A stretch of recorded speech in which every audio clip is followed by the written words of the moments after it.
Here is a testimonial for the highest paid part-time job in the world from Katrina Alexander. So I'm approaching 3 years in this academy. All of my accounts have increased trading, investments, business, and personal accounts. This academy can produce results in all areas of your life when you do the work. Yes, you have to work on your psychology and mindset to get the results. How's everybody doing today? This is David W. Williams, also known as a retail trader.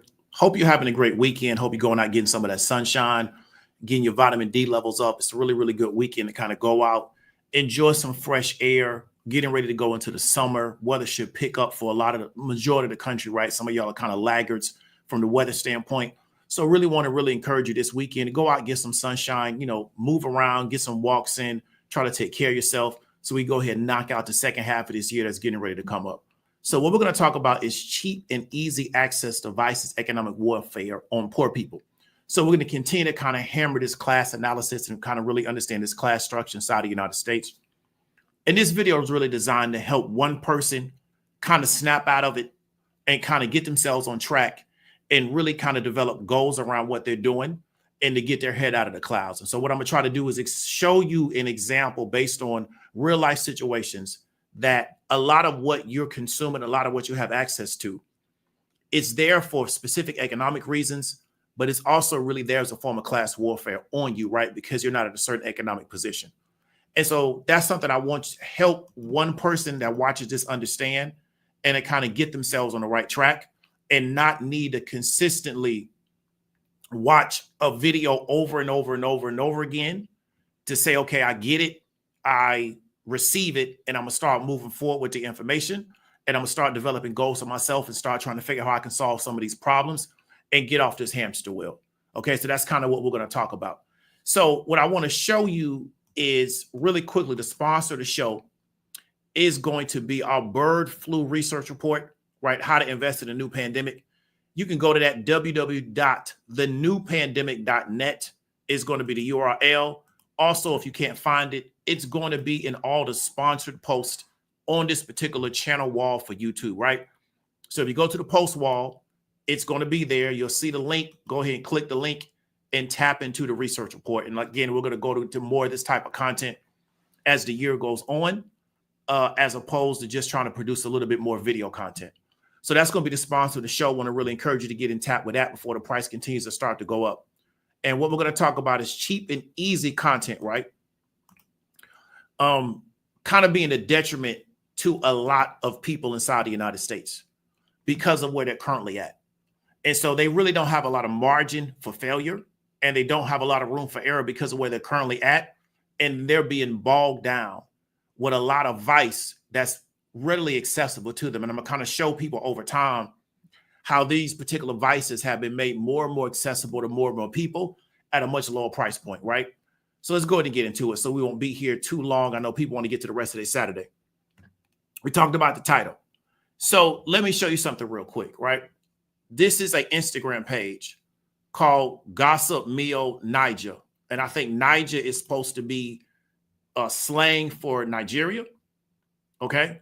They have over 1 million subs. Okay. Now, this is just gossip around Nigerian society. Now, I would assume that Nigerians be worrying about the Naira, like being a very, very weak currency, be worrying about healthcare, be worrying about transportation issues, be worrying about violence in North Nigeria, child mortality rate, things of that nature. But there's a large segment of Nigerian population that is very much like the West, and they're very much into the things that the West is into. And so their world really revolves around a lot of things that are really not going to improve their life, right? But they're consumed with it just like people in the West are consumed with it.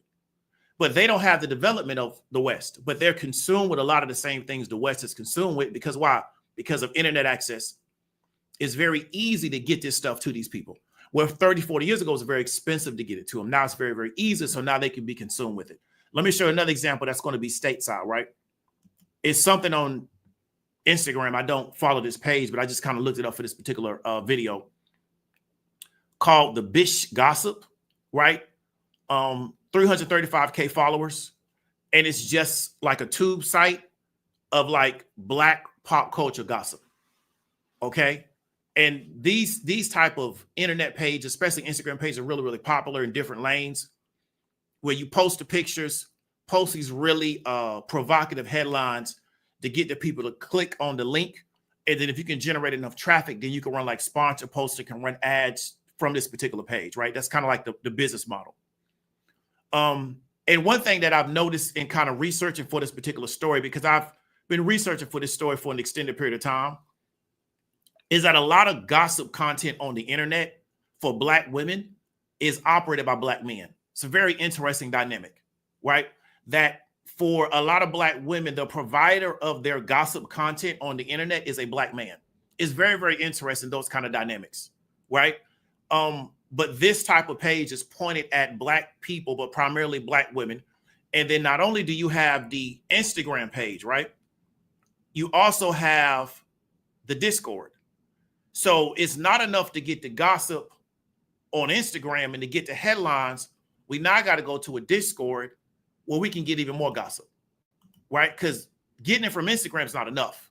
But I've seen this before. I've seen people with a YouTube gossip, and then they also got a Patreon where they can now charge people monthly and form a community about more gossip, because the YouTube gossip is just not enough.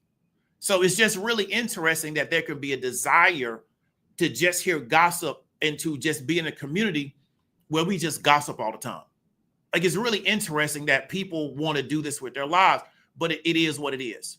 So I want you to understand that this stuff is going on, but you may not be aware. Like myself, I wasn't aware of it for an extended period of time because this has just never been my world, right? I come out of a different spaces. So I just never knew that gossip was this appealing to people, to where not only would I get it on the front end, but I will get it in a community where we just essentially just talk about these type of stuff all day, every day, 24/7. I can always pop into this community so we can do more gossip.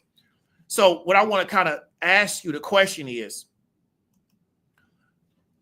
how much time do you spend on content like this?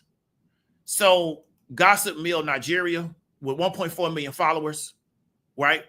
And I was just listening to something today. I was washing my car because I think I want to do some trades with foreign currency. I was listening to a guy talk about the Naira and the dollar, and he was from Nigeria.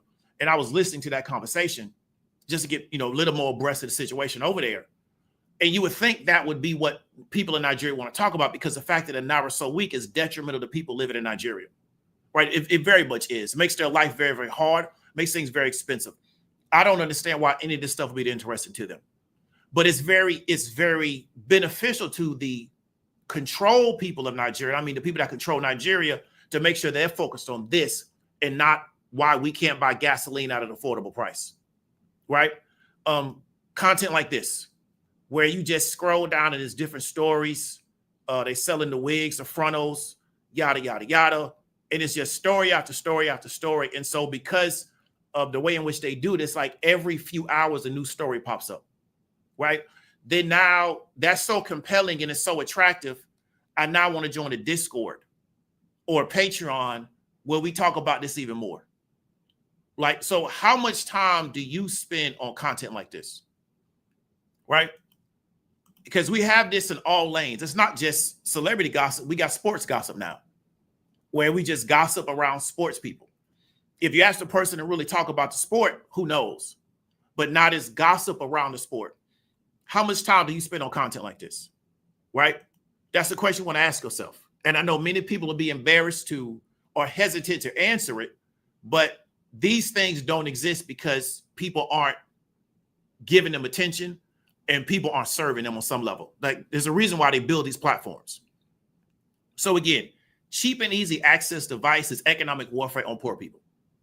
And it's all part of a larger plan to marginalize the masses of people, to make sure that people don't really understand that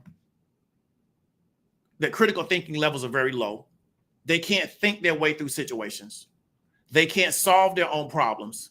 And they just kind of get stuck in a rut for the majority of their life. And then things just go the way they want to go. Because again, it makes people very, very easy to manage. Right? And so you have to realize is that over time, we've been allowed more access to this type of stuff. So many people that are going to be younger, for example, maybe drop 16 because of his age, he doesn't know a time in which it was very difficult to get access to a lot of this stuff. I remember it because I'm older than him. So I remember a world where a lot of this stuff was very difficult to get access to. Now it's at the tip of your fingers, right? And then because of technology, now it's everywhere, where it didn't used to be everywhere. It used to be very difficult to get access to, and it wasn't in most places. Now it's everywhere, and it's very easy to get access to, right? So it is a form of economic warfare on poor people because why? They have so much easy access to it. So we talked about the class structure, okay? The majority of my audience is working class, low-skilled labor, and middle class managers, paper pushers. And that's not to be disrespectful. That's where they're at. I do have some independent professionals. I do have some successful business owners as part of my audience. But the majority of the USA class structure is going to be middle class managers, paper pushers, and working class and low-skilled labor. That's the majority. But what you find is that many people build successful businesses. They become successful business owners, right? Selling vice to middle class and working class people, right? They become new money elite by selling vice to successful business owners and middle class people. I'm sorry, to working class and middle class people. Or they're old money elite and they built their fortune selling vice to working class people and middle class people. That's how they built their fortune, and that's how they're going to keep their fortune over time, right? So if you look at the guy that owns OnlyFans, we'll go ahead and talk about him real quick, right? He's a Jewish dude out of the Chicago area. He went to Northwestern, right? He is a billionaire now because he owns like 75% of OnlyFans, but he's made his money in pornography for an extended period of time. OnlyFans was not his first, I would say, journey into the pornographic space, right? So he's made himself an extremely large amount of money in a short amount of time off a pornographic website, selling vice to the masses, right? So he's a very, very successful business owner in that space. So now he's good. He's a big donor to AIPAC. He's a big donor to a lot of other organizations that support causes that he believes in, right? But the majority of people that are consuming his content are going to be working class and middle class people. Where 30, 40 years ago, OnlyFans it could not have existed because of lack of technology, but also laws around pornography. We're going to get into that. So these two groups are going to be the people that are going to be most affected. Okay. Now I want to give you a heads up. These three spirits are going to be the spirits that are going to get offended by me talking about what I'm talking about. And many of you are going to feel that offense because you're being ministered to by these spirits. So this is why a lot of y'all are going to get quiet. You're going to get offended. You're going to get mad. You're going to feel rebuked, right? You're going to get in your feelings because you're being ministered to by these particular three spirits, right? And these three spirits are going to start ministering, telling you that you don't need to listen to this. This dude don't know what he's talking about. This guy's attacking you. How come you just can't have some fun? Yada, yada, yada, this, that, and the third. Right. So when you get upset, I want you to understand it's not me that's making you upset. It's your relationship with these three spirits. Right. And the problem is you've been dealing with these three spirits for so long. You think they're you, but they're really not. They're really not. But you've been hearing that voice for so long. You think that voice is you. Because I've tried to talk to people about this particular topic. And some people got very, very emotional about it. And I didn't do it in a disrespectful way, but I had boundaries around certain type of content that I didn't want to get exposed to. And I've witnessed people get very, very emotional about it because why? They have a relationship with the spirits that are really driving this content, right? And so when you start to understand that things are not just face value, there is a lot of times a spiritual component to what's going on. You understand what's really going on and why sometimes people react to what they react to. And also, as a side note, as a black man, I'm not supposed to have any boundaries. Everybody else is supposed to have boundaries except black men. Black men are supposed to be accessible and we're supposed to cooperate with everything, right? Just to prove that we have value, right? But everybody else is supposed to have boundaries, right? So that's also part of it. That's a spirit that's driving that behavior too, right? But we're not going to get into that because this is not going to be a spiritual type video. And we're not going to have church. But I want you to really understand, a lot of y'all are going to watch this video. You're going to cut it off. You're going to get mad. You're going to get in your feelings. It's not me. It's these spirits that you've been allowing to minister to you over these years that got you involved in some of this stuff. And they're telling you, right, that you don't need to listen to this stuff. This stuff is BS, yada, yada, yada. It's going to make you feel like you're being attacked. And I'm not attacking you personally. We're talking about this particular issue, right? So let's keep going. So we're talking about media. And one thing you want to understand is that the printing press really allowed for what we now know as mass media. See, so for a very long time, we're talking about Europe, the majority of the population was illiterate. They could not read. But the other problem is there was no process to mass produce written content. So for a very long time, if I had a book and I wanted to produce another book, what I would do is I would essentially copy the book by hand. Well, that takes forever, right? And then the problem is that I may miss words. I miss words sometimes. Y'all see how many times I do a presentation, there's a typo in it. So it can cause a lot of mistakes. Things take time. So what the printing press allowed people to do is take one manuscript and now manufacture that and mass produce it across, the board. So what did it do? It lowered the cost of producing media. It lowered the time to produce media, and it allowed more people to get access to more media. Okay, this concept has never stopped and never will stop, right? So the reason why there's libraries full of books, there's, you got books everywhere, is because of the printing press. Because before that, books was literally copied by hand from one person to another. It took a very, very long time. There was a lot of mistakes. Things could go wrong. We could run out of ink. All kind of stuff could happen. So I want you to understand this concept, because what we're going to talk about is how over time media has become less expensive, but more accessible to more people, right? Now, there's a good and a bad to it. It depends on what media they're consuming and where they're at in their life when they're consuming the media, right? So the printing press is neutral, but it again is what media you're consuming and where you're at in your life when you're consuming the media. Because you may consume media, it can hit you one way. Somebody else consume media, it can hit them a totally different way because of where they're currently at in their life. But I want you to really understand the concept, because it's about conceptuals and understanding the principle behind what I'm saying, and not making it trying to be something else that it's not. Because again, a lot of people, you're dealing with a spirit. So you come into every conversation with that spirit directing your belief system and telling you what the conversation is about. And it got nothing to do with the person said. It has to do with your relationship with that particular spirit that you've let minister to you for so long, right? So you're going to go in a direction that spirit drive you into. Okay, let's keep going. So we got to realize in this particular world that we're currently in, porn is everywhere. Okay, there's really no place you can go online and you're not going to be exposed to some level of pornography, right? You got to put a lot of ad blockers on your computer now. You got to put pop-up blockers. When you go on a lot of social websites, there's porn, and not just XXX porn. I mean, even soft porn, like on Instagram or on Facebook Reels.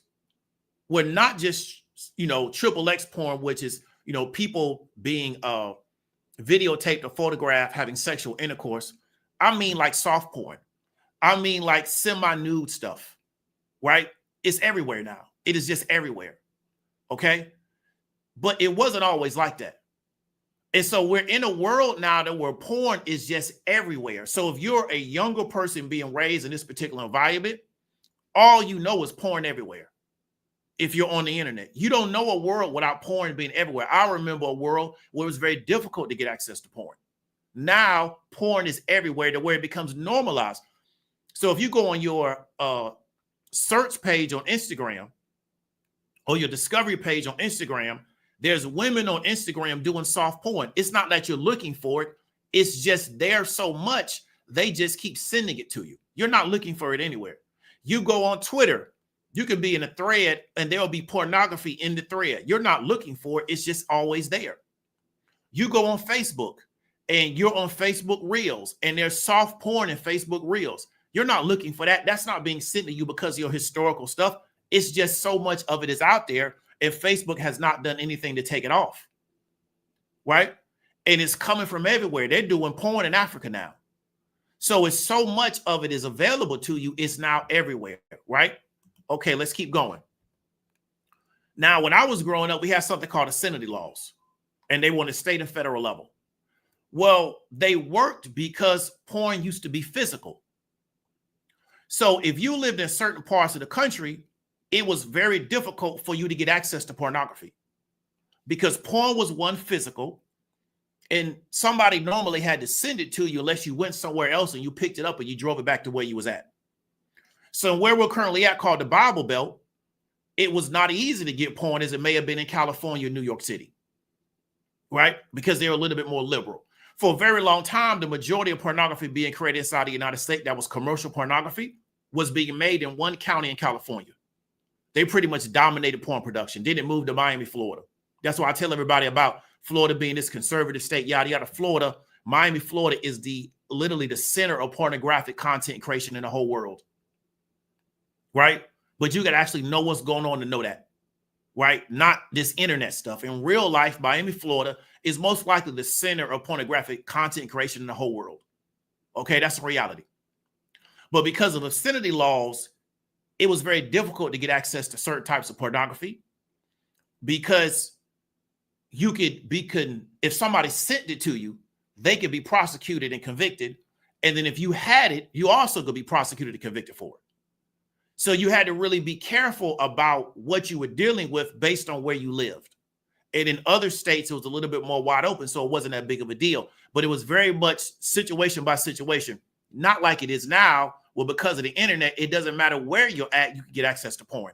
And you can get all the porn you want. You can literally now watch porn 24 hours a day, 365, and never run out of pornographic material to watch.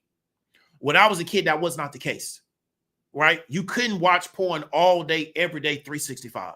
Now you can literally go on the computer and watch porn every minute of the day for the rest of your life, and you'll never run out because while you're watching it, they're making more content.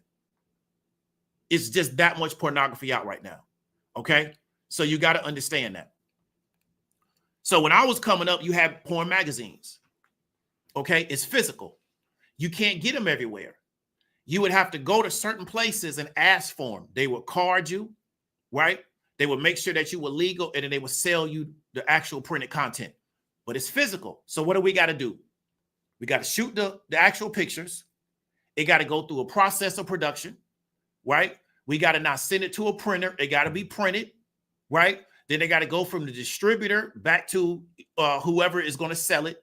All that takes time. It's a process, right? Now we're in an era where what? Somebody can shoot porn on their phone and put it up on the internet. It takes 10 minutes, right? That didn't exist when I was coming up. So very few people had access to pornography. So it was a big deal if somebody had pornography because it was hard to get.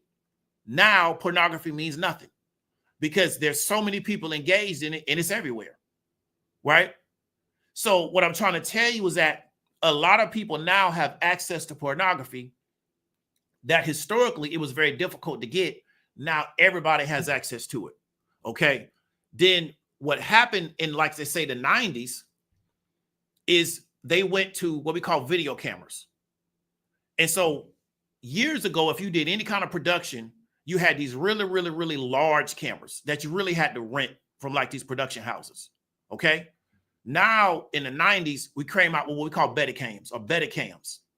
And they were video cameras. They shot on a really, really small tape, or they shot on a big reel-to-reel tape.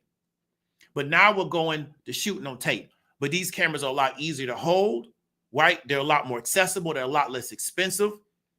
So now you can do production with a much lower cost structure than what you could before these type of cameras came out.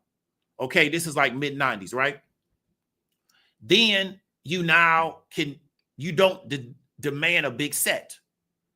So when you needed to have a lot of really, really expensive equipment, you needed a really, really big set. You had to put a lot of production into making pornography. Now you don't have to do that anymore. The cost has gone down to producing porn. Then you got the VHS tape. So where before porn was on reel and you had to go to an actual movie to watch it. So there was a time in this country to where if you wanted to watch pornography, you had to go to a movie to watch it.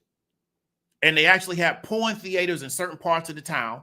Right? New York had a notorious part of the city where they had all their pornography, and guys would go in there and watch pornography, whether it be heterosexual, gay pornography, whatever it was, that's what they would go watch. Okay. That changed once they came out with the VHS tape. So now with the VHS tape, we now can shoot it on video, send it to VHS, And now we have it in a much easier form. People no longer have to leave their house, because why would somebody be scared to leave my house? Well, somebody might see me, right? Somebody might see me coming in and out of the theater. So I don't want to do that. So now once we shoot porn to VHS, you can now get it in the privacy of your home and watch it on your VCR, and you can watch as much porn as you want to watch, and you don't have to be embarrassed that somebody might see you coming in and out of the theater, right? But we still got the issue of the obscenity laws. So if I'm a porn producer and I send it to a certain state and it's against their obscenity laws, I could get convicted of that, and I could get fined and maybe even imprisoned. So you still got to kind of watch how you move, right? But this was the era that really exploded pornography, was the VHS era. Now, some of y'all not going to remember this because you're too young. But this is the era that really exploded pornography because it allowed people to watch porn in the privacy of their own house. Okay, let's keep going. Then we came out with the digital video cam, right? So this is really my era. This is like early 2000s. Okay, so we come out with this digital video cam. So it allows you now to shoot on a really small mini tape. You don't have to do the big tapes anymore. The 12-inch reels are gone. The cameras are way smaller, right? And now we can shoot a lot of content at a very low cost footprint. And with these tapes, I can stack 1 million of these tapes inside my house because why? They're so small. So I don't have to be doing these big tapes anymore. I can shoot on these small tapes, right? So now I'm shooting on these small tapes, and now I'm pushing the DVD. See? Because when you're storing this type of stuff in a warehouse, because we got to ship it out, it got to be climate controlled. It takes up a lot of space. Tapes take up a lot of space. These tapes erode over time because every time you play the tape, it loses lifespan. So the more times you play it, eventually it's going to snap, it's going to break, it's going to degrade. We're shooting now on DV. We're going to push everything to DVD. These DVDs fit inside a jewel case. They're very small. We can stack 1,000 of these things up somewhere and you'll never even see them. And these DVDs last a very long time. I know people that still got DVDs. So what is happening with pornography? Cost to produce it's going down, but it's coming more and more accessible to more and more people. So more and more people are getting exposed to pornography. Okay.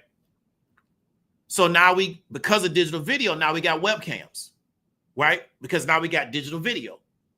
So digital video now has produced webcam. So now we have people producing pornography on webcam. We got internet access. I'm watching them now where on digital video. So now what? I got more access, and also I can watch them from the privacy of my own home. See? So the media continues to allow, the media advances, that you get more and more access to more and more pornography. And because it's on digital video, I don't have to worry about obscenity laws. Right? Because it's not really being delivered to me. It's just on the internet. So I'm on the internet searching it out. It's not being delivered to me. Right? So now we get the tube sites. Okay? So now we went from the physical era to everything now is on the internet. Okay? Now what happened in this particular era is everybody said, well, porn's going to go out of business because all the porn's being pirated. And because all the porn's being pirated on these tube sites, there's no way to make money off porn anymore, right? Because the porn producers, for a very long time, they controlled the whole industry. They controlled the actors, they controlled the actresses, they control what people made, they controlled distribution, they had complete control over the whole industry. The internet took their control from them. So they couldn't figure out how to make money. But what they didn't understand was that the money was really being made in the parasocial relationship between the actress and the people that was watching the porn. And in the internet space, parasocial relationships are really big. See, there was a time to where you never really came in contact with the person that was on the screen, regardless of the kind of media it was. You didn't get access to them. You just saw them when they was on the screen. That was it. The internet now allows you to get access to people that are quote unquote celebrities outside of their content. So now that we develop this parasocial relationship between the porn performer and their audience, we now launch a new medium, right, that allows them now to take advantage of that. That's OnlyFans. So if you look at the OnlyFans business model, the person that owns OnlyFans doesn't produce any content. They don't produce anything. They just have the website that allows the person that produces the content to disseminate that content. right? So they store it, they disseminate it, they do payment processing. So essentially, it's a porn business in a box. All you got to do is now make the content. See? And because of the parasocial relationship between the people that watch the content and the person that's making the content, that's what creates the appeal. See what I'm saying? So porn didn't go anywhere. It just changed into a new form, and now more people have access to it than ever did. Now, I'm not a censorship person. If you want to watch pornography, that's your business, right? I think pornography doesn't allow people to really understand how real relationships work, and I think it's detrimental to relationships. But if that's what you want to do, that's what you want to do. But there's so much porn in the world now. We need to ask ourselves, with all this porn consumption that's going on, how is it benefiting the people that are watching it? Right? Because there's so much going on. I remember the time when it was almost impossible to get porn. Then I remember where it was, there were certain video stores in our city that sold VHS tapes of porn. Right? Then I remember the DVD era where it blew up. It was everywhere because of DVDs. Everybody had pornography because everybody had a DVD player and DVDs. Then it jumped on the internet where porn started to be everywhere. And I didn't ever think it would get as big as it is now, to where you can't even really go on the internet without being exposed to some type of pornography, right? So the standard of what pornography is has gotten so low to where you just go on Instagram and you're not getting exposed to pornography. You go on Facebook, you're getting exposed to pornography. I never believed we would live in a world like this, but this is just the world we live in. So then ask yourself this question: where's the world going to be in 20 years? If currently right now in 2025, you can't really go anywhere online without getting exposed to pornography, where would the world be in 25 years? Because look how fast we've gone since 2000 in the digital video era, or the DVD era. Look how far we've gone in that short amount of time, right? So what I'm trying to get you to understand is that a lot of people will get caught up in just being a porn consumer, and this will become their goal in life, right? Just how much porn can I watch? How much porn can I watch? How much porn can I watch? And this becomes the object of their life. This becomes their goals. They wake up every day, let me watch more porn. Well, the only reason they can do it is because it's accessible to them. If they had to leave their house and go get tapes, they wouldn't watch as much, because why? It'd be too difficult. But because now all I have to do is log on to the internet and I can get all the porn I ever wanted, I don't ever have to stop watching it. And that's just the world we live in right now. So if I'm already in a situation where I'm financially vulnerable, I have a lot of financial insecurity, I don't come from money, more porn isn't helping me. It's hurting me, because I know for a fact you got OnlyFans that's supposed to make you pay for porn. You got websites that have pirated OnlyFans content, and you can get all the OnlyFans content for free. So this stuff never stops, right? It just keeps going on and on and on. So you got to kind of ask yourself, where are we going to be in 25 years with as much pornography as we got available right now today? So we talked about porn is everywhere. If you got a phone, you can get access to porn, right? Because all you got to do is go on Twitter. You don't have to sign up to any website. So trying to put a block on it on the state level won't work. Because if you want to watch porn, just go to Twitter. There's XXX porn on Twitter, right? It's all over Twitter, XXX porn, right? You don't have to go to a specific website. You don't have to go to Pornhub. You don't have to go to RedTube. You just can go to Twitter, and there's all the porn you want on Twitter, right? So you got to understand that this stuff is so accessible to the average person, to the youngest person in the world, right? To the oldest person in the world. You don't have to do any manipulation to get it. Just go on Twitter, and it's on Twitter, right? And Elon Musk has done nothing to take it off of Twitter, but it's there. You understand what I'm trying to tell you? So this is the world we live in. So already, like I said, if you're already not in a good position financially, right? How does more porn help you out? How is it a benefit to your situation in life? But you're being served it nonstop 24 hours a day. Like I said, you can start watching porn right now today and watch it 24 hours a day, and you'll never run out of pornography to watch, because as you're watching it, they're going to make more of it, right? They're going to make more of it. And so you got to really understand what's going on in this particular world that we live in, okay? And this is being served to you, and it's become very commonplace and very normal for you to be exposed to this stuff. And this was type of stuff where when I was a kid, they was trying to cook this behind closed doors. Now it's in front of everybody. Okay. So let's go to the next point. We're going to talk about gossip. So we kind of touched gossip. We're going to get into it a little bit more. So let me show you something, right? When I was a kid, because I came out of the era, people had to read books, right? This is Etsy. They're selling old gossip magazines. You would go to like the grocery store and you would see like gossip magazines, right? And so you would see them as you were checking out, right? Inquirer, Gossip, right? These little magazines with these crazy headlines, yada, yada, yada. But again, we're talking about physical. So you got to write it. You got to print it. You got to take it through a production process. They got to come out of a publisher. Then they got to now get sent to all of the grocery stores or all the bookstores all over the country. Takes time. So there's a lag. And you got to be very deliberate about doing it, right? But this is what I came up in this particular era where people had to read to get their gossip. There were very few TV shows that kind of dealt with gossip, especially the low end of gossip that we're currently seeing right now today, where people just talk about anything and everything, right? Inquirer, all the way back in 1974, they were selling gossip, right? Massive organization. So this is the era I came up in. Now we're in an era, right, where gossip, and we're talking about gossip, is on the internet.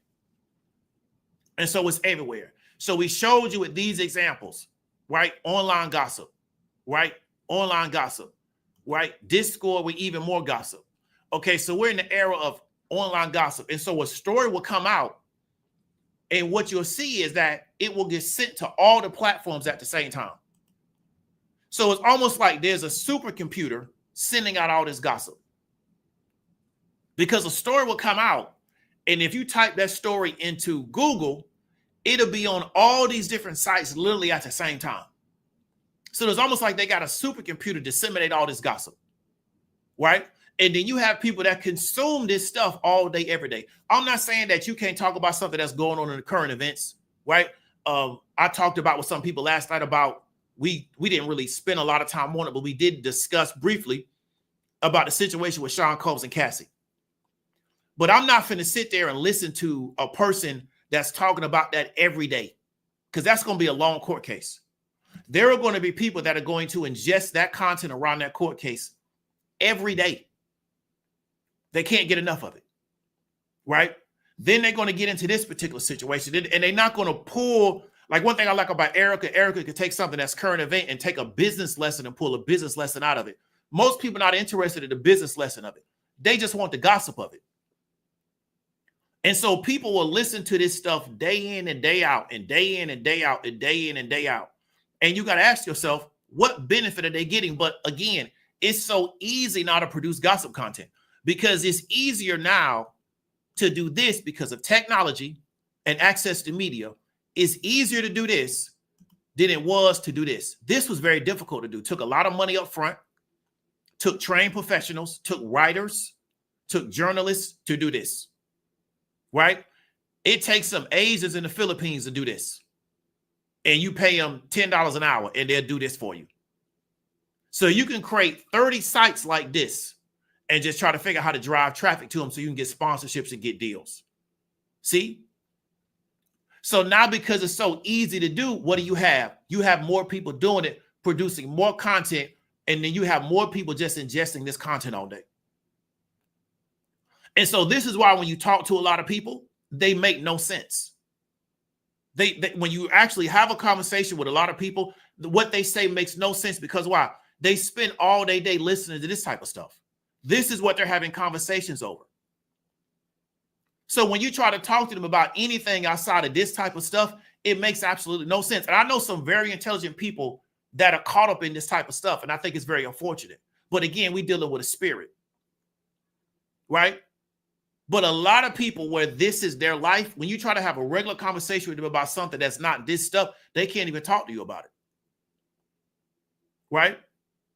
And so I think that is detrimental to them, because again, if they're on a certain level of society, how does just ingesting this type of content all day get them out of that position? Okay, that's the next thing. Let's keep it moving. So now we're going to talk about online gambling. So I'm going to give a disclaimer first, right? Because I want to just be upfront with y'all. I play fantasy football, right? For money, right? I've been doing that probably over a decade. Every year I do fantasy football for money, right? So I'm not going to lie to you and act like I don't do that. I do. Been doing it for years, okay? I don't gamble outside of that on sports unless somebody comes at me with something, and I may do it, I may not do it, but I'm not really a big sports gambler. But I do fantasy football online for money. Okay, don't work for the state, not a police officer, not a politician, so I can say that up front. Police want to come arrest me for it, it is what it is. Okay, so I'm not downing nobody for being involved in online gambling, right? I'm talking about the people that don't have control of what they're doing, because I do a form of sports gambling and what I do with fantasy football. Right? So I want people to understand that. So I'm going to just put myself out there first. Okay? But what I'm talking about is how, again, access, internet has a lot of people to get access to the vice of gambling, right? And they're already in a vulnerable position and they don't have control over it. So it's going to keep them right where they're at or put them in a worse position. Because again, I'm from a different era, right? So I remember if you wanted to bet on sports, you had to go bet on sports physically. You had to go to Atlantic City, you had to go to Vegas, and there were some Indian casinos that allowed you to bet on sports, right? So true sports wagering, where you had lines makers and stuff like that, Vegas, right? Atlantic City, and some few Indian casinos, one out of Oklahoma, where you could bet sports, right? That was it. So now you may know a bookie in your city, but that's really illegal. Now you do what you want to do, but it's really illegal to bet through a bookie. Only place that's licensed is the Indian casinos, Atlantic City, and Vegas. They got licenses to do that. Everywhere else is illegal. You mess around and catch a racketeering case, which you ain't gonna catch because you ain't pulling that type of money. But I'm just letting you know what you're exposing yourself to, because you don't never know when you're doing something what you really get involved in, right? You'll find out later on. Okay. Then I remember where if you wanted to play poker for money, it was very difficult because most poker games was controlled by organized crime. So if you didn't live in a city where you had an organized crime footprint, you could go play poker with some dudes and maybe y'all bet a little bit of money, yada, yada, yada. But the real games was controlled by organized crime. So again, do you want to expose yourself to organized crime just to get on the poker circuit? Because now you're dealing with organized crime. Ain't no telling how that's going to go. But I remember that was the real deal. So you had the poker things at the casinos, but if you was in your city and you really wanted to play poker like that, you had to expose yourself to organized crime. Or, you know, like the fellas go and, you know, they got a little poker set up at somebody's house and it's real informal. But if you really want to play poker like that, you had to get exposed to organized crime or you had to go to the casinos. Okay, so most people had no access to play poker because if you from Walla Walla, Washington, or you from Warner Robins, Georgia, right? Or you from Valrico, Florida, where you going to play poker at? There's no place for you to play poker, right? So you had no access to playing poker. You understand what I'm trying to tell you? So people did not get access to the vice because there was no way for them to get involved in it. A lot of times people get caught up in vice because they got access to it.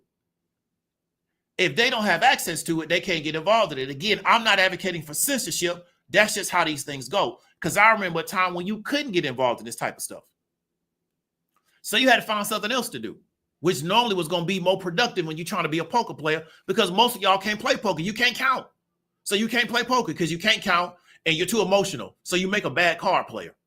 Okay, let's keep going. So now you got something called Poker Stars.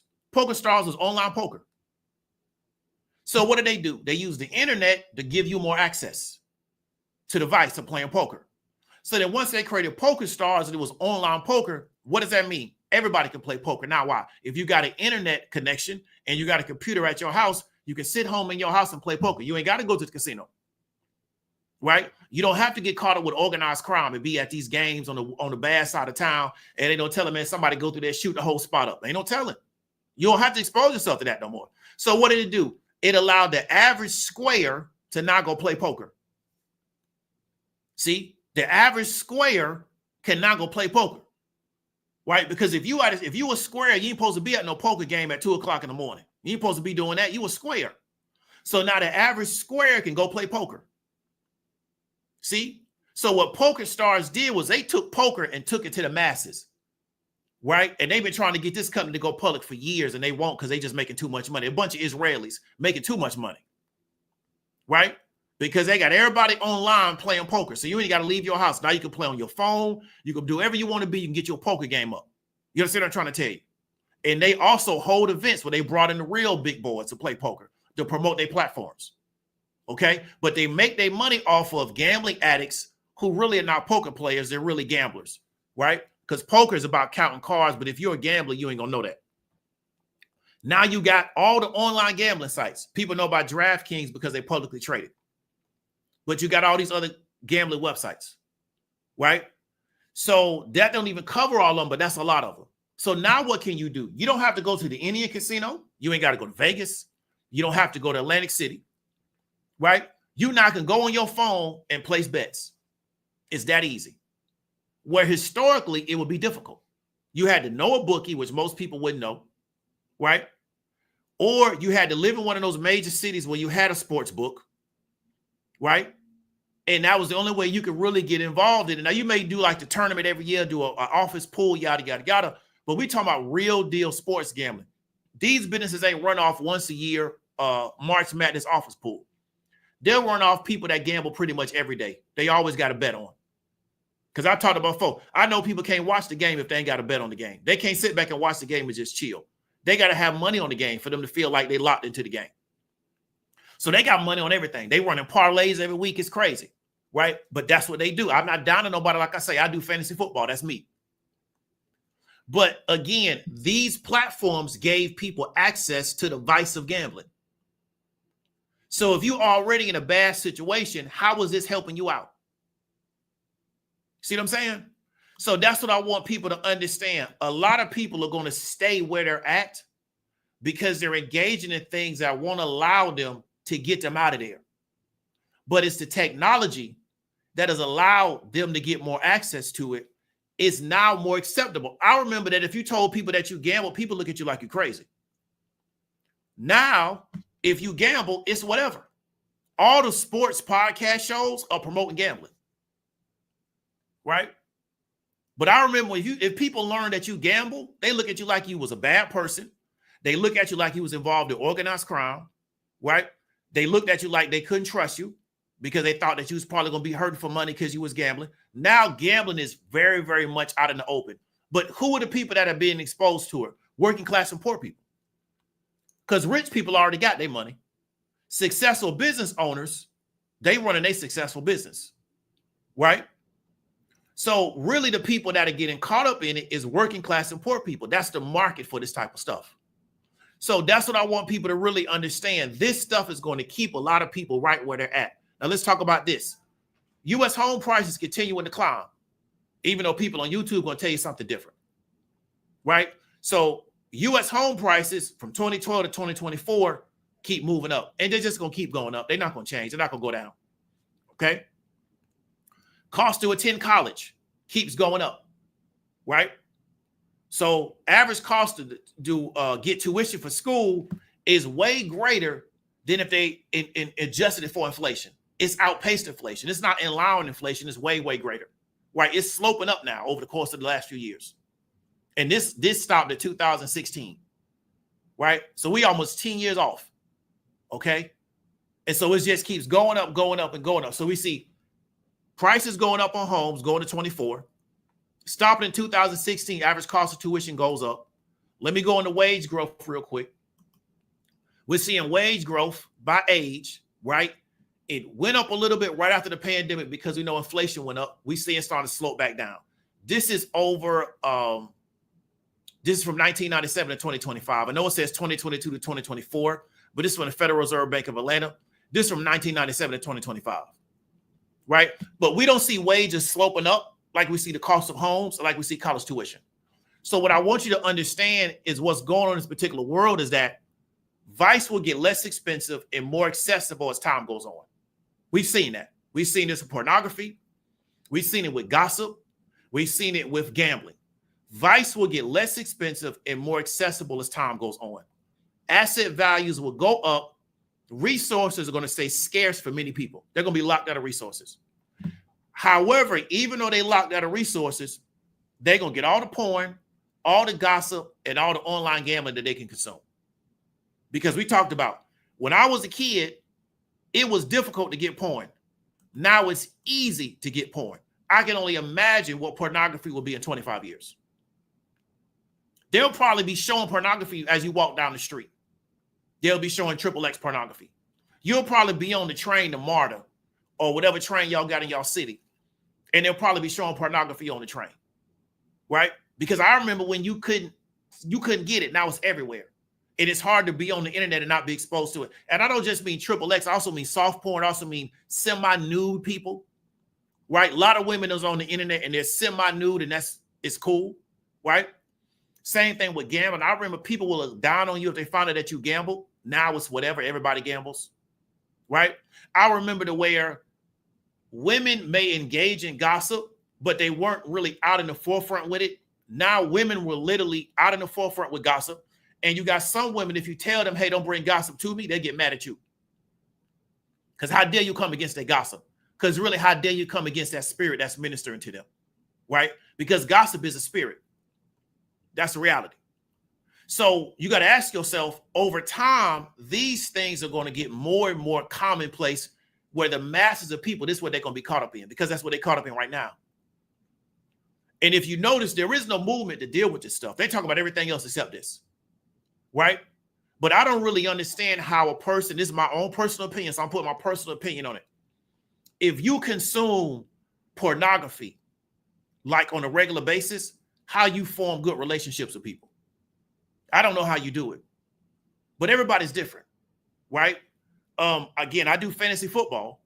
That's the extent of my gambling. But again, you know, I might bet Dallas, you know, because they're easy to bet, because Dallas, they're very predictable in the way in which they're going to lose. But I definitely don't bet on 99% of games I watch. And I really don't gossip like that, right? I will talk about a particular situation, but I'm not the person that you can run to where I got the latest gossip on somebody. I know a lot of stuff about a lot of people. I never tell it. That's why I know so much, because I don't tell it. But we in a different era. I come from an era where you kept your mouth shut. We in the era now where you talk. I'm just from a different era, right? I'm from an era where you keep your mouth shut, right? But now we in the era where everybody talk. So we from different eras. So I got to just adjust to the situation. I don't engage in it, but I just understand that's what's going on. But I want people to really realize, because again, I know my audience and I know where they come from. Asset values are going to go up. Resources are going to stay scarce for a lot of people. But watch how they continue to try to feed you more porn, more gossip, and more online gambling. Watch how they do that. And they're going to make it seem like it's this big thing, right? But really, it's because they're going to starve you out of access to certain parts of society. So if you participate in it, really, you're playing yourself. That's why, for me, it benefits me to either ration myself off of a lot of it or cut it all out and not deal with it at all. So I don't even miss it, because why? I'm not exposed to it. But what you're not going to be able to say after this particular video is ain't nobody trying to tell you. So that's going to be it. We're not going to be here too long. I don't want to hold y'all. Like I said, it's a great Saturday. So if we got any questions, comments, or disagreements, we're going to read that, and then we're going to bounce out.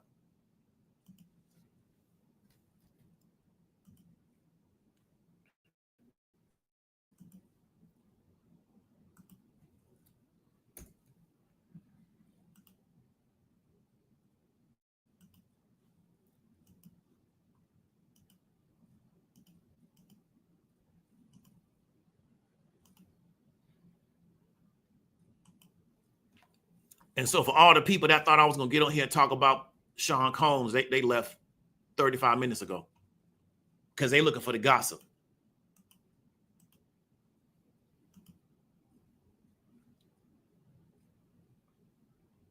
So that's pinned in the chat. Questions, comments, any disagreements, tell me I don't know what I'm talking about. Come through.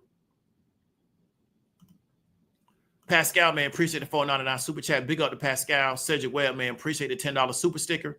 Ray Gunn, man, what's up with it? Appreciate the $2. Emika, man, appreciate the $5. Terrence, man, I appreciate the $4.99. Pascal, appreciate you coming through again with the $4.99. Okay, so we got Big Said as the sponsor of the show. Big up to you. Big up to everybody and what y'all got going on. So AP says, can I mention the 3 spirits you mentioned earlier? No, I cannot. I can't. But if you're connected to them, you already know who they are, so you don't need me to mention them. But no, I can't mention them. We got any questions, comments, or disagreements? Anybody want to come through while I read these comments? Come through.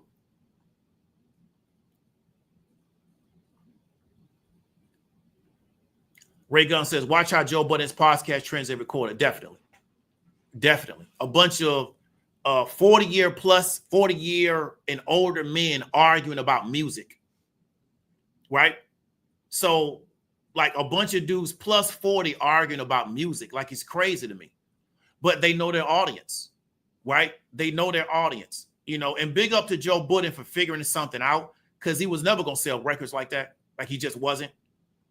But his audience now doesn't even know him as a rapper. So big up to him for reinventing himself. But he had to reinvent himself at a lower level than rap music, right? Because most rap music is not really coming at a high level, right? The majority of it. He had to reinvent himself at an even lower level than rap, right? But he had to figure something out because Joe Budden couldn't sell records to save his life.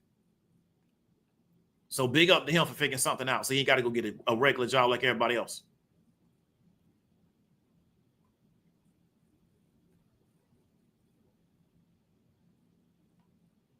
Oh, big up to Mr. CMB, man. I ain't see that. Do the $9.99 super chat. Big up to you.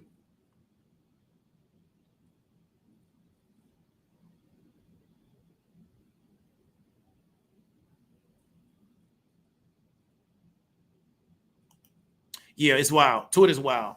And the bots on there are crazy. Like, they're just ridiculous. Like, bots really have control of Twitter, right? I know people that post on Twitter, excuse me, and the majority of their replies are bots. They're not even the people that are following that person. Like, the bots have taken over Twitter. It's ridiculous. Like, Elon got a real problem over there. But he trying to protect his other businesses because he knew from the gate Twitter wasn't never gonna make him no money.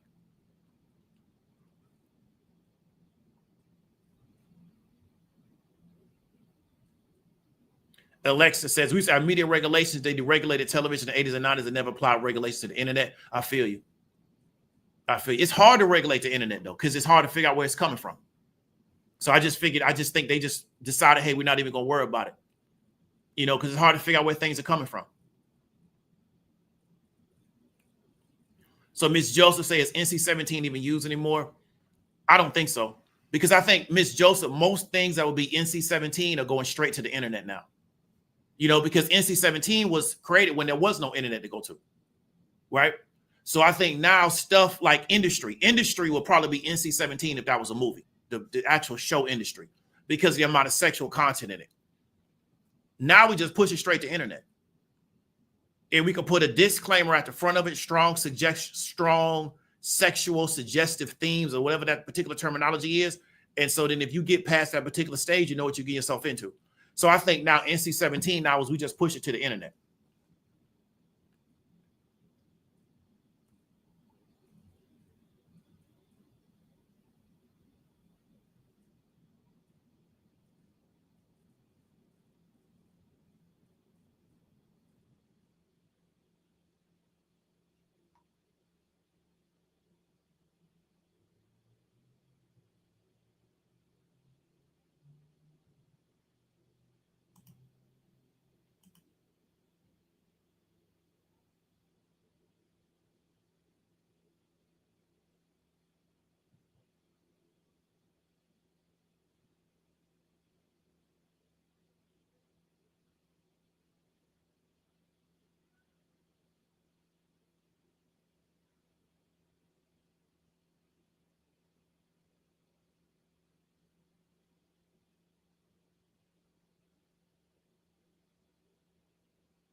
Yeah, Reagan says, I remember you had to know a bookie to play sports bet. Definitely. Yeah. Big up to Erica, Classic Client Smartphone Money for the $2 super chat. I wonder why they're not showing up. Half family members, if it ain't sports, they lost. I feel you. Like, I like sports too, but I had to cut a lot of it. I had to cut a lot of watching sports out of my life to be more productive. Because I was a person where on the weekend, I would watch sports all weekend. All Saturday, all Sunday, I'll watch sports. So I had to kind of adjust that because, again, the people that run these sports, they got all the money. I didn't have no money. So I had to switch it up.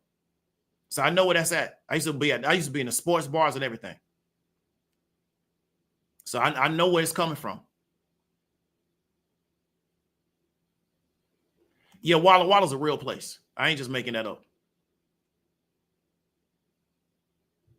Drop 16 says they try to make professional poker like it's a sport. It's not a sport, but it's a skill, in my opinion, at the elite level, because it's math, it's probability. But the masses of people can't count that good anyway. They don't know the math behind it. But poker is nothing but it's probability and emotional control. And most people don't know probability, and most people don't have emotional control. So they out of gas when it comes to trying to play poker. You know. You can hear me?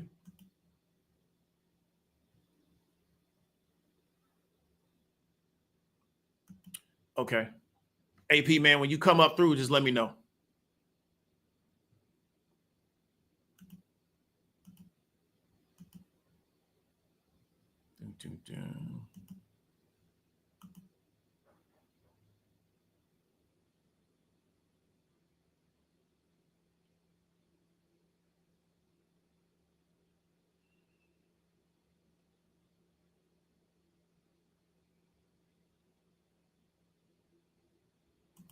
Ray Gun says NBA is against gambling, but advertising for the gambling sites on every game. Yeah, exactly. I feel you, bro. I knew everything had changed when they put an NFL team in Vegas. I say it's over with. You know what I'm saying? And then we've seen how certain players have had issues with gambling. That one dude that played basketball, they put him out of the NBA because of gambling, and he wasn't even making money like that. But he's from that era where they started gambling early because of apps, right? So that's the thing. He's from that era.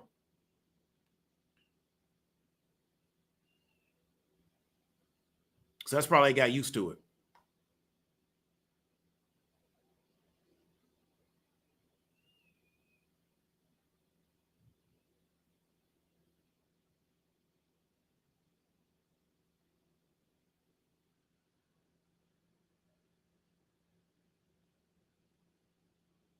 Yeah, that's for real.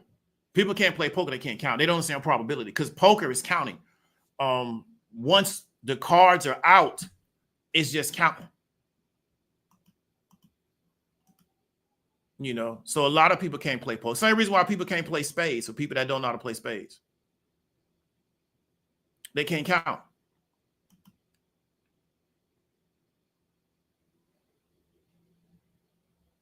So, Miss, there's an underlying issue with online gambling with the youth. This is one of the things that boy men talk about in school. I feel you.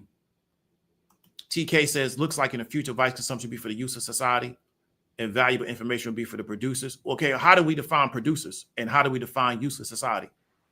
Because one thing I noticed on the internet is I think a lot of people, I'm not talking about you, TK, I think a lot of people are maybe sometimes confused about their position. And the majority of people, their position is working class, middle class. That's the majority of people, right? And they're involved in the type of stuff that we just talked about. So we will want to kind of define, how do we define producers, right? And then how do we define useless society? Because I think a lot of people on the internet, they put on this persona when they get on the internet, I'm talking about you, as if there's somebody that they're not.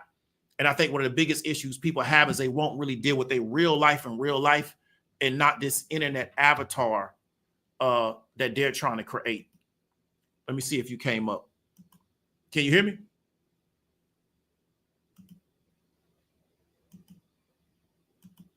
Okay, we'll try it again, AP. Appreciate the $4.99 seeking my creator.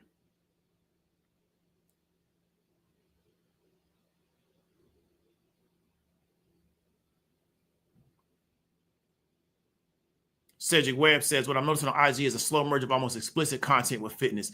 Yeah, that's been going on a minute. You know, a lot of these women that are quote unquote fitness influencers, you know, they're just trying to show their body because they have a male audience, right? So it is what it is. I've been going on a long time, you know, but that's real big on Instagram.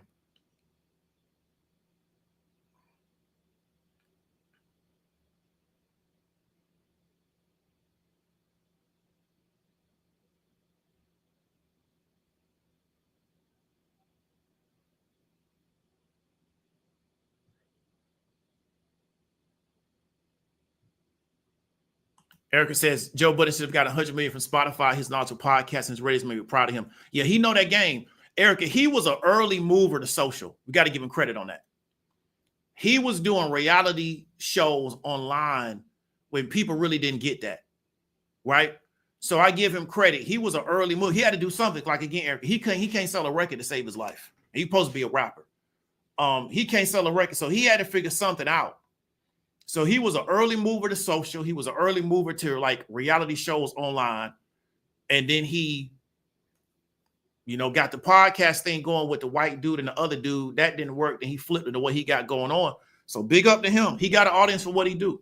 Just like Academics got an audience. And I can't listen to Academics for more than 5 minutes. But Academics got way more money than me, so he figured something out. PK, what's going on? It's going great. David, how you doing? I'm doing fine. How about you? Doing all right, man. Yeah, just to answer your question about what's useless, what I mean by useless society and producers.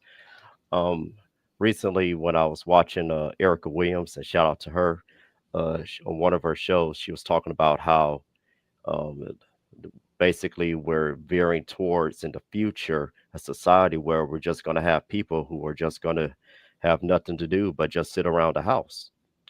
And as far as with device consumption and how easy access it is to get it, well, that's basically going to take up most of their time. And, with it, yeah. So basically taking up their time. And as far as producers goes, well, we're talking about people who are focused on trying to get their income up, trying to get their family situation straightened out. And you're going to have to spend time reading, learning new skills, and that sort. And I'm talking about in the future, not just today, but 10, 20 years from now. So that's what I meant. It wasn't really meant to be derogatory.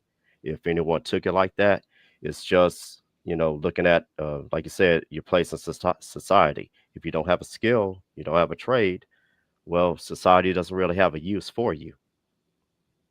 So, okay, man. So I really appreciate the breakdown, the explanation of what you mean. I appreciate it. You're welcome. All right, man. Be safe. All right, you too. So big up to TK, man, for coming through. We appreciate the $5 super chat. The easy way to break from a vice is to find something which is meaningful to you. It can be a hobby, skill, making money change to your environment. I agree with you, bro. Act made a lot of money, though, so there's a lot of people can relate to Act, to be real with you. Cedric says Joe Budden probably makes more money from his podcast. I guarantee you that, Cedric Webb. He couldn't sell records. He couldn't sell even when he went and got down with Eminem couldn't figure out how to get that guy to sell no records, right? Because Joe Budden couldn't rap like that. He just couldn't. I remember when he first came out. So like I say, big up to him. He figured something out that made sense for what he was trying to do, because he can't sell records, and he couldn't sell records when you could sell records. So Erica says he had a #1 spot on Spotify for 3 years. They refused to expect him to give him money.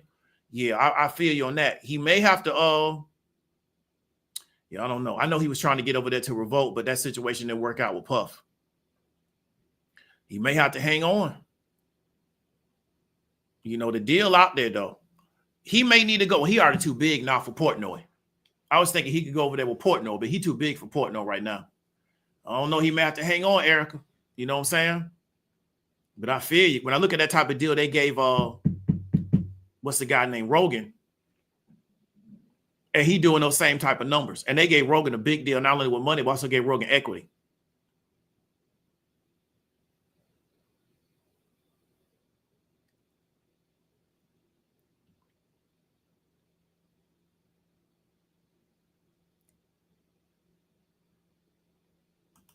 Said Buddy can rap but can't make songs. He used to have one song on a Madden game before.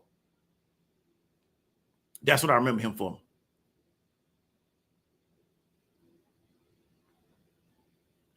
Yeah. So Erica say Rogan was straight with the stock. Yeah, he got money plus equity. But you know how I go, Erica? I don't know why. And like I say, I'm not in the Budden's business like that. I don't know his situation. If there was room for the renegotiation in that deal, right? Because he doing the numbers, he got the audience, but I don't know where he could go if he don't want to stay on Spotify. Because where else can he go? Because I think the issue he may have, Erica, is now that he's so established, anywhere he goes, he gonna want a lot of money. And so something that Portnoy talked about with Shannon is he likes to take people that are not established and build them up. Once you get established, he don't want to pay you.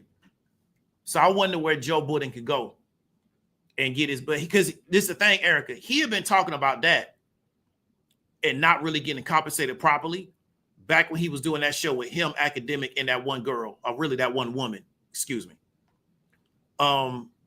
That was being put on by that company. I think they name start with a C.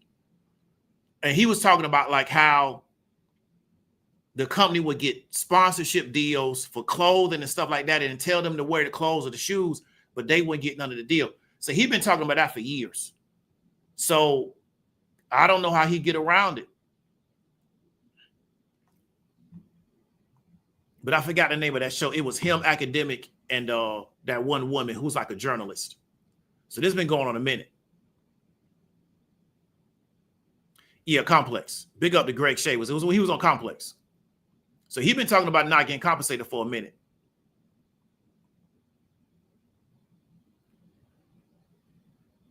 I just remember him from reality TV. The next thing you know, he started a podcast, and I was like, okay.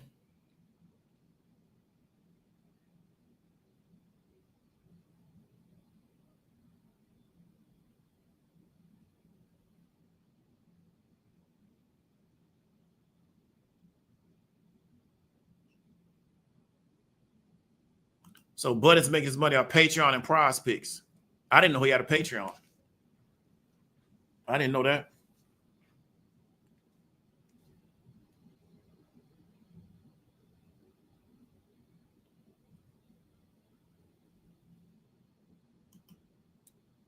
So Greg said I used to watch the show. It's pretty good. The main reason why they broke up is because of money. Yeah, he talked about that a lot.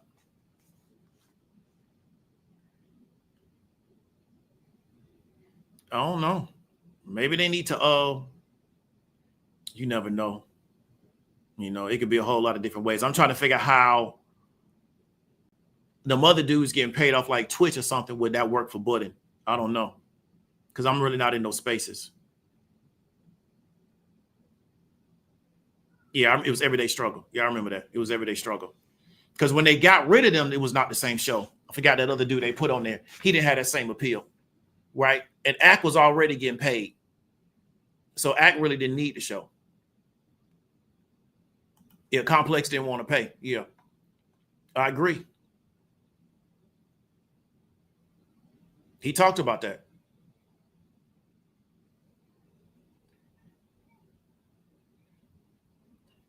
I don't know.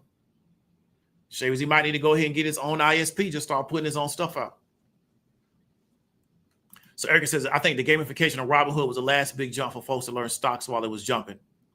Yeah, they had a real big push. They brought a lot of people into the space. Like they did, it was a big move for the space.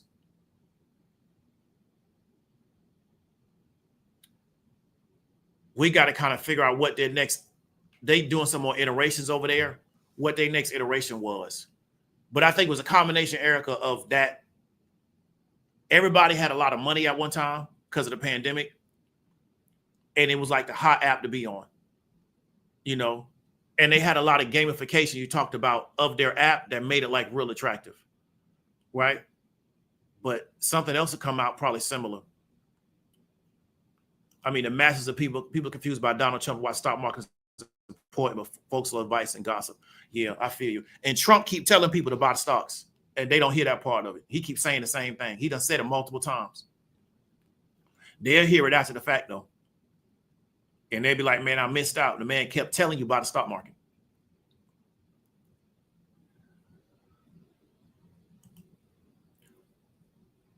Yeah.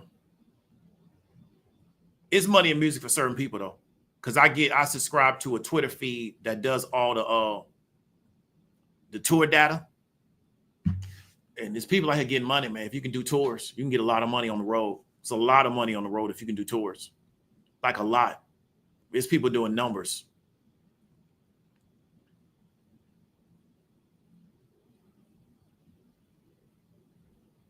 Yeah, I think so too. It was Robinhood to do the no commission, you know, and it was just easy to get set up there, you know, because I use Fidelity. Fidelity is so difficult to get anything, like it's ridiculous, bro. So that's the problem. I think their ease of use is why everybody went over there, because it was just so easy to get set up. Some platforms, it's very hard. It's hard to get set up to trade options. Historically, it's been hard to get. I know some people have had challenges getting approved to trade options. Robinhood let anybody trade options. They also let anybody get margin. They've been like that for a long time. So they made it so easy to get going. That's why a lot of people went over there, in my opinion. Because some platforms, it's very difficult to get set up to do options. Definitely. Patty LaBelle, Shaka Khan, Gladys Knight. Yeah, I subscribe to a Twitter. They be showing me everybody's tours. It's people getting big money on this road. Quad is kept. They getting paid out here. It is not even something people talking about, but it's a lot of money on this road for a lot of people that got audiences. They getting paid. You know, because I know that Kendrick Lamar and Drake got their little issue, but Drake can always go on the road and get him some money. You know what I'm saying? He got an audience. He can always go on the road and get him some bread. Because he came to Atlanta, man, he shut the place down. That's just a fact. Drop 16 says ticket prices shot through the roof. I feel you.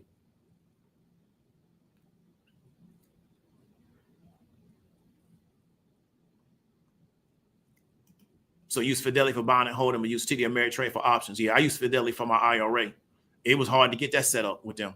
It's just difficult. So I can imagine trying to get options for them. Right? It's just a lot of, I don't know. It's just their website's not really user friendly at all. And in some websites, something Erica talked about, Robinhood really spent a lot of time on their mobile. A lot of these older legacy sites, their mobile really wasn't good at all. It was terrible. Like Allie's mobile is not that great. I know how to use it, but it's not great because it's really not optimized for mobile. So I think Robinhood, they focused really hard on making sure that their mobile was optimized. I think that's why they popped so hard. Well, a lot of these other places, they really wasn't tripping on their mobile platform like that. You know, but we know the youth was on the mobile. They was on the phones.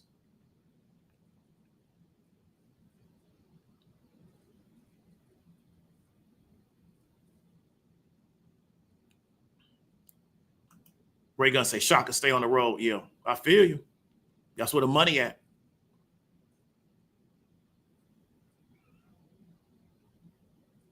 Fidelity hard to get option approval. I believe it. I don't know if I want to trade options up there. Their platform is so bad. It's just hard to understand what to do. So E-Trade is bad. Yeah. So a lot of these platforms, their mobile platform is really not that good. OCL Sportsman was at Gladys Patty last night in the Carolinas. Okay, so they going out getting that money. I didn't know Gladys Knight was still on the road. So Erica says, Charlie Wilson, Uncle Charlie's R&B Cook. I got Babyface and Elder Bars coming out. That's a big show. And here's the thing about it, Erica. Babyface don't need the money.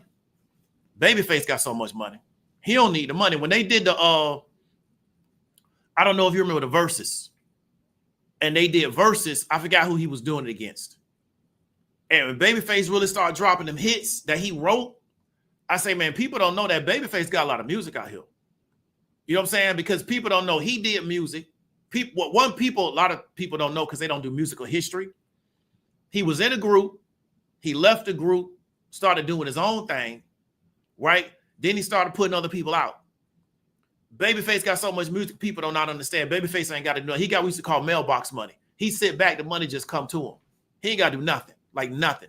Because years ago, he did a Cribs for MTV. Man, Babyface house was so fly, man. I say, man, this don't even make. Now, he had not made a song in like 10 years. Still had a fly house. Everything looked the same. Yeah, Babyface, because I don't think they know, is that like he put Toni Braxton out. Well, he did all the music and pretty much wrote all her songs. That's why she went broke, but he never went broke. Because why? He keep making money. Toni Braxton can't write a song to save her life. Good singer, though, but can't write music. So, yeah, Babyface on the road, he don't even need money. That's because that's when he did that. Him and Anita Baker was supposed to do a show, right? And it didn't really work out. But yeah, Babyface, man, got too much money. When he did his Versus, I say, man, people just don't really understand how many hit records this dude got. Like, he got a lot of hit records that he never sung on. He just wrote the song. He could drop those hits. Then he got the stuff he wrote and he did. Then he got the stuff he did when he was in a group. Man, please. So, you know, that's why I think there's been again, we talking about it. There's a misconception about what a star is in music, because people talking about, I think that chick's name is like Doechii or whatever her name is. That's not a star because she ain't stood the test of time. But we got young people now thinking that if you hot right now, you a star. Now you just hot. It's people out here, man, they put a record out in 30 years and they still getting paid. Right? They have not had a record in 30 years come out. They still getting paid though. Say, Fidelity got your ASA. I feel you. Babyface, Crazy Rich. Yeah, Babyface got a lot of money. E-Trade sucks. Yeah, E-Trade been around forever. Mr. CMB here, producer and writer. Yeah, that's how you get paid though. You know what I'm saying? He realized the game after he was in a group and then he was solo. The real money is writing and producing. That's the real bread. That's the real money.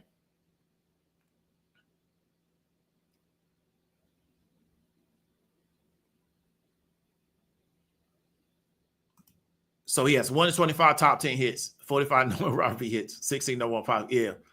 Man got a lot of music out there, man. That's why when he diverse, I was like, man, it's crazy. AP says Doechii writes her music. A lot of stars are just good. To me, her music really not all that. And again, she need to do 10 years, right? And then we saw with a lot of other artists who we're not gonna name them. They're big on the internet, and when it's time to do shows, they can't sell shows because the internet is low resistance. We just talked about it. It's easy access, low resistance. When you got to put clothes on and leave your house to go see a show, that's when you really realize what kind of fans you got. So we've seen with a lot of artists that's really big on the internet, when it's time to do shows, they couldn't cut shows. But they're on the internet, everybody talking about them. But when it's time to do ticketed shows, they can't get no money. So let's see, can she actually do ticketed shows and get money over years? That's really what's going to tell it. Because 2 years ago, they was telling me that somebody else was a hot new thing. You know what I'm saying? And then in 2 years from now, they're going to be saying somebody else.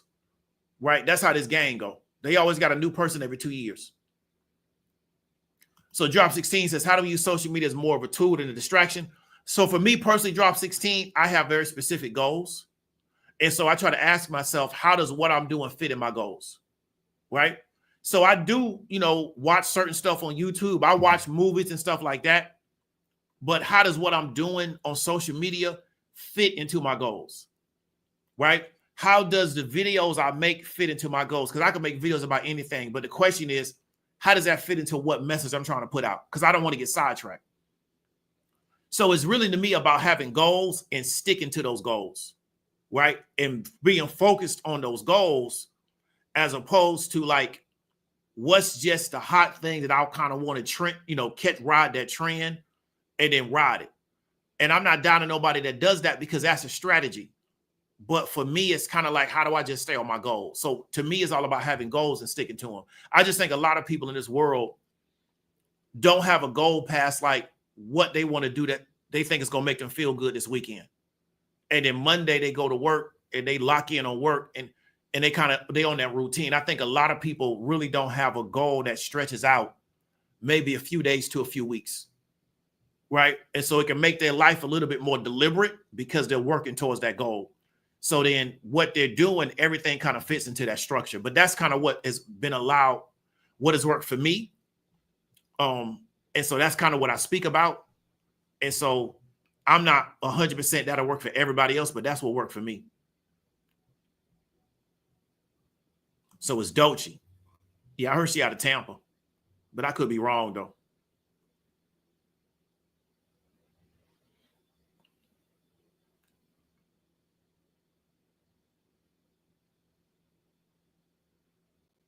Yeah, he said bye.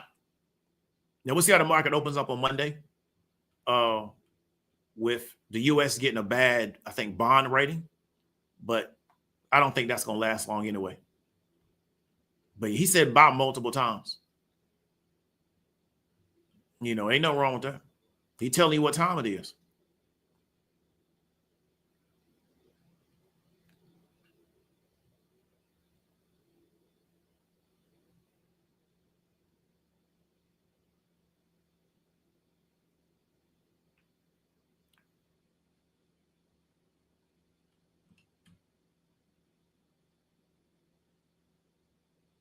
Yeah, that's a fact, Erica.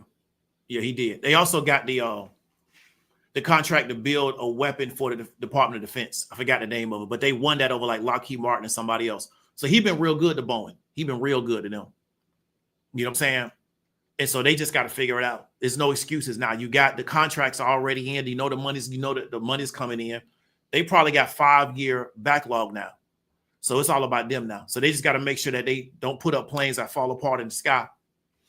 And they get them out on time. Yeah, so he's been a real big blessing to Boeing.